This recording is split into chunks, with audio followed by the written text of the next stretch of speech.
Welcome back, Tiger sports fans, for our 9th episode of the spring. I'm your host, Whitney Wells. And I'm Charlie Johnson, and we have a lot to get you caught up on as the spring season comes to a close. The softball team had a great week in conference, going 5-1. The Tigers are now sitting at a strong 7-1 in conference. They took 2 from Wittenberg last Saturday, swept Ohio Wesleyan on Wednesday, and split the series with Hiram on Sunday.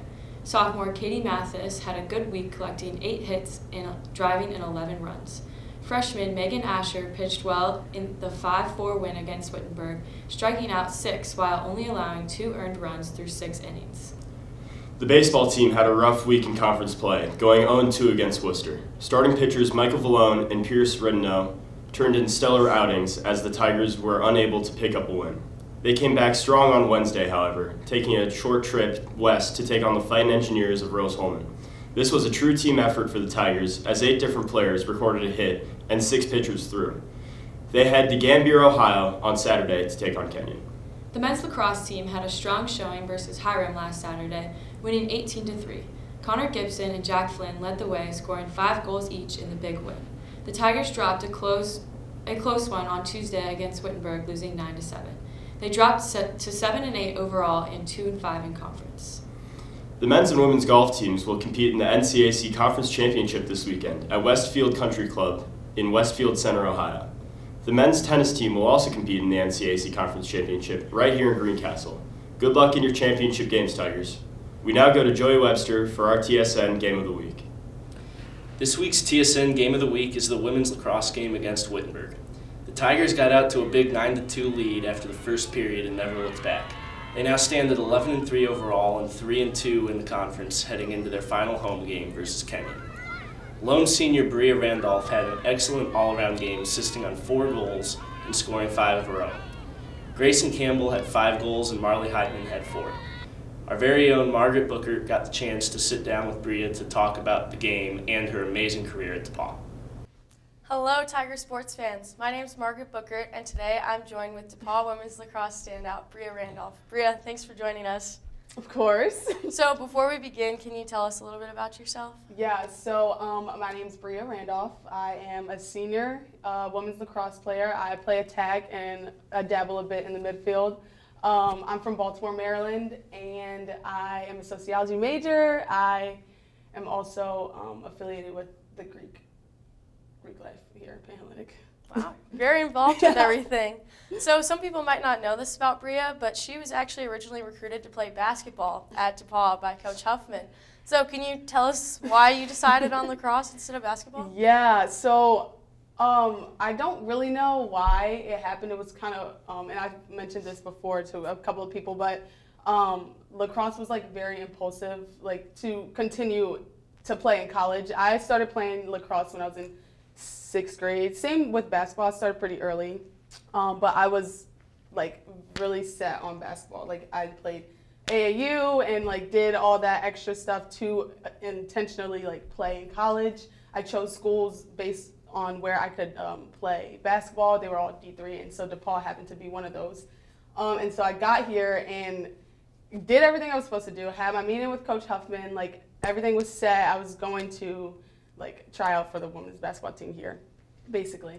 And in that same day that I had my meeting with Huff, Ann Malk, who was the head coach for the women's team, it was her first year here. And she had emailed me saying that she heard that I played lacrosse in high school, and being from the East Coast where lacrosse is so large, like I'm sure that was just very attractive to her. And so she basically just snatched me up. I don't know why it was so easy to leave basketball behind, but I think when I thought about it, it would be more impactful to like help Ann grow this program because was really young, and at the time it was her first year, and so I had a feeling that my talent was good enough to like actually impact the lacrosse program here. Yeah, it's a tough loss for the basketball team, but I'm sure Coach Ann is thrilled that you joined. Last season you had 24 assists. This season, 38 assists. You're putting up big numbers for the team. Would you consider yourself a pass first or a score first type of player? So if you look at the stats, I am definitely a pass first, and sometimes it's to a fault, and I've talked to my coaches about it actually, because a lot of times I'm looking to pass the ball because my teammates are working so hard to get open. I want them to feel like I am seeing them, and I am like trying to encourage them, like scoring and all of that stuff. I don't want to be like known as the ball hog, and so I try to balance it out equally, but I don't do that well, and so I end up passing the ball first a lot of times. And last season, like I led the conference in assists, and now, as of right now, I am leading with like average assists per game, which is super awesome, and I love like that kind of statistic because it's just more like team oriented, you know, when like a goal is scored and it was assisted, like that's a two-man play, rather than one person carrying and scoring every single point. And that's something I love about my team too. We're all like very involved in every aspect. There's not one person that's like scoring all of our points. There's not one person that's like passing the ball every single goal, and so it's awesome. I am definitely a pass first kind of girl though. Yeah. I like to share the well. It was a balance of scoring and attacking your guys' game against Wittenberg.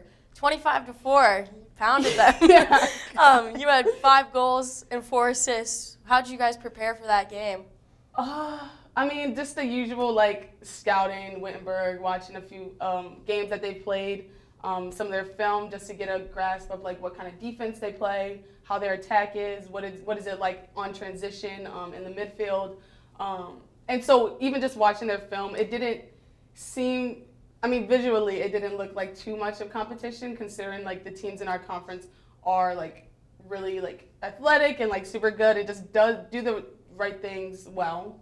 And so Wittenberg seemed to lack in a lot of those areas that our conference like thrives on.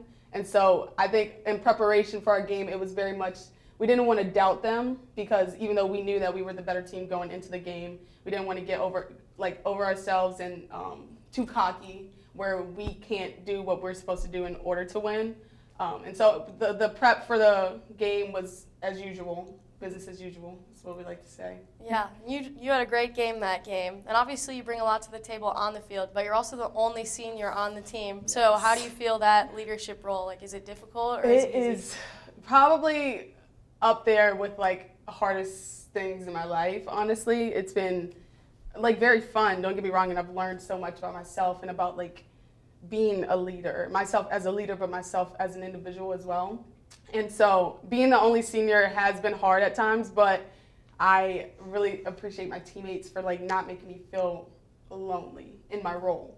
And so I am like the senior captain, but there's also 3 other captains who are juniors that I myself nominated to like help me in the role. And so being the only senior has been hard because I feel like a lot of my teammates and my coaches want me to have the answers, and so I get a little stressed out when I don't have the answers because I'm not the smartest person like on this earth, which is duh. But I think that my teammates help balance the like stress and all that stuff. Yeah, that's good. You have teammates to rely on.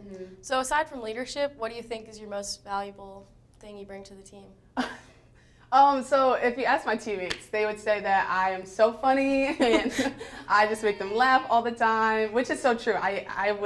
I would say that I am really funny. But I think something else that I bring on the team is like accountability for myself, and like I think I do well with setting the standard at like play and work and like balance. I think I find balance in like where to squeeze in a little joke, where to squeeze in a punchline, and then where to like lock in and where do we need to focus on. Like if we're doing ground balls and we haven't been successful with ground balls, like let's actually focus so that we then can have fun. And so something that I bring to the team, I think, is like a little bit of structure and accountability, just holding myself accountable, and so that other people want to hold themselves and each other accountable. I knew you were going to say funny. I've been laughing the whole interview.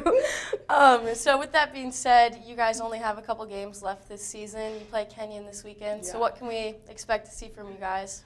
I think that something that you'll see in the next few games, the season is ending, which is kind of sad, but something that we will continue to do is like have a positive mental attitude, going into every game, going into every practice, whatever it is. I think that we do super well at just like having a good attitude about things. You know, we have 2 active subs right now, and in our sport, like there's a lot of running, there's a lot of like physical activity, strenuous activity, and so I think having a positive mental attitude trumps all of the like hardships of just the fact that like our numbers are low, we still have success, and so it's obviously there's more to us than just the fact that we are small. We're small, but we're super mighty, and I think that something that we'll take into postseason is that positive mental attitude and just like focusing on ourselves, doing the right things well, fundamentals, catch first and pass. Just the simple like ABCs and 1, 2, 3s. Yeah, that's awesome. And you're having a great season, great career. What are your plans after graduation? So it's so weird to talk about. I am like in denial that I'm leaving this place.